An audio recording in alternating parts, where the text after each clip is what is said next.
Shall we do a limerick story then, shall we? Yes. Oh. Yeah. All right then. All right. Yeah, so we've had an ask for from our lovely super fan Brendan. Ooh, Brendan! It was Pilchards versus Pirates, I believe what he told us. Nice. That's what he said. Pilchards versus Pirates. So, Are we... Captain Ellison. Are we...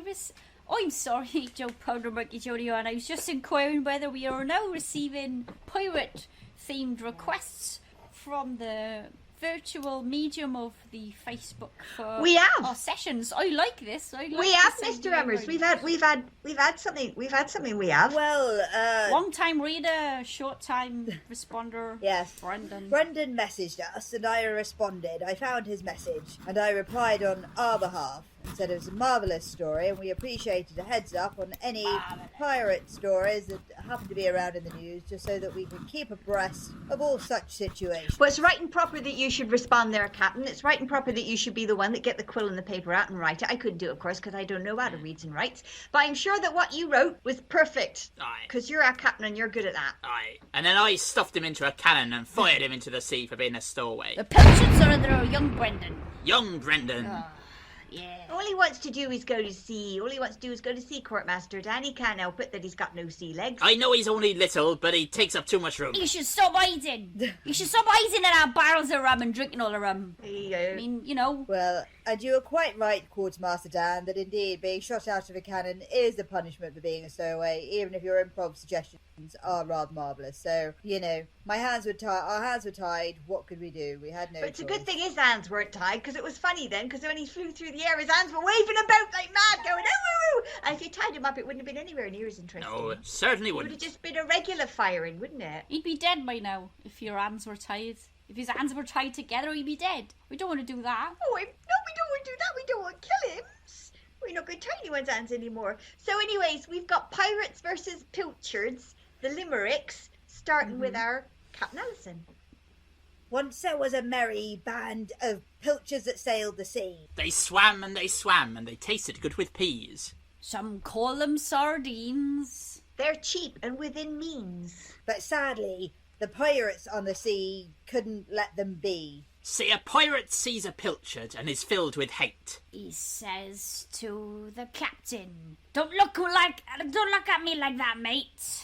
So they throw out their net to see what they can get. And they catch them and they sell them for pieces of eight. With each fishing trip, they need to catch more. because they want to bring back a ton's weight to the shore. But the pilchards are mad. Which makes the pirates glad. So they don't sit around talking and being a bore. No, the Pilchards got together and patched themselves a cunning plan. We're not gonna have that anymore, or we'll stick it to the man.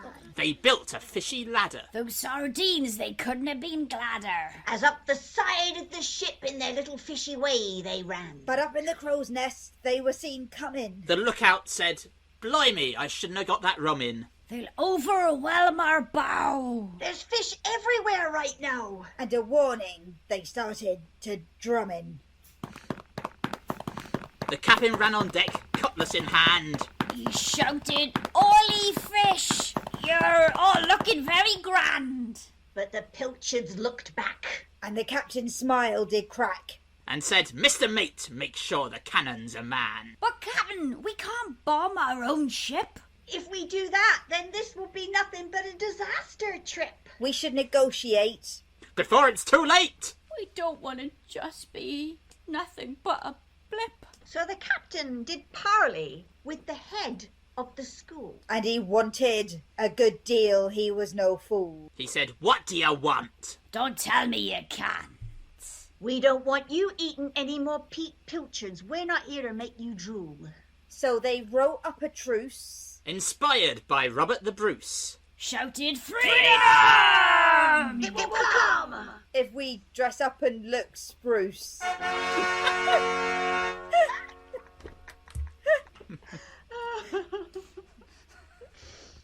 So the captain dressed up. He'd never looked finer. He said to the lead Pilchard, the one true climber.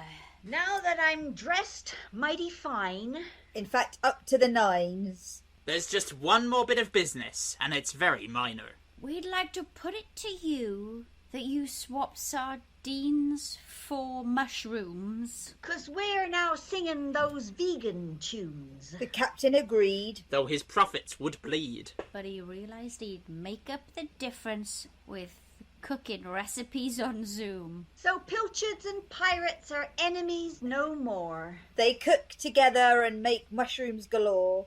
But the mushrooms aren't happy. They're not very clappy. So they replaced them with seaweed from the ocean floor.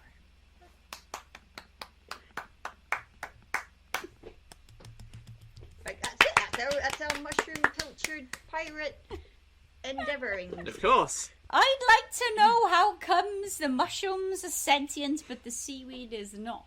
We don't know that the seaweed's not. Ah. It might be. Ah, It might be. next week. You know, there'll Next that week. might be like giant kraken-sized seaweeds coming out of Ooh. the ocean and wrapping themselves round ships and pulling us. Oh no, I'm going to get nightmares when I get in my hammock tonight. I am now. Tell me there ain't no kraken pirate, no giant seaweed's going to come and It's- get me. There's definitely not.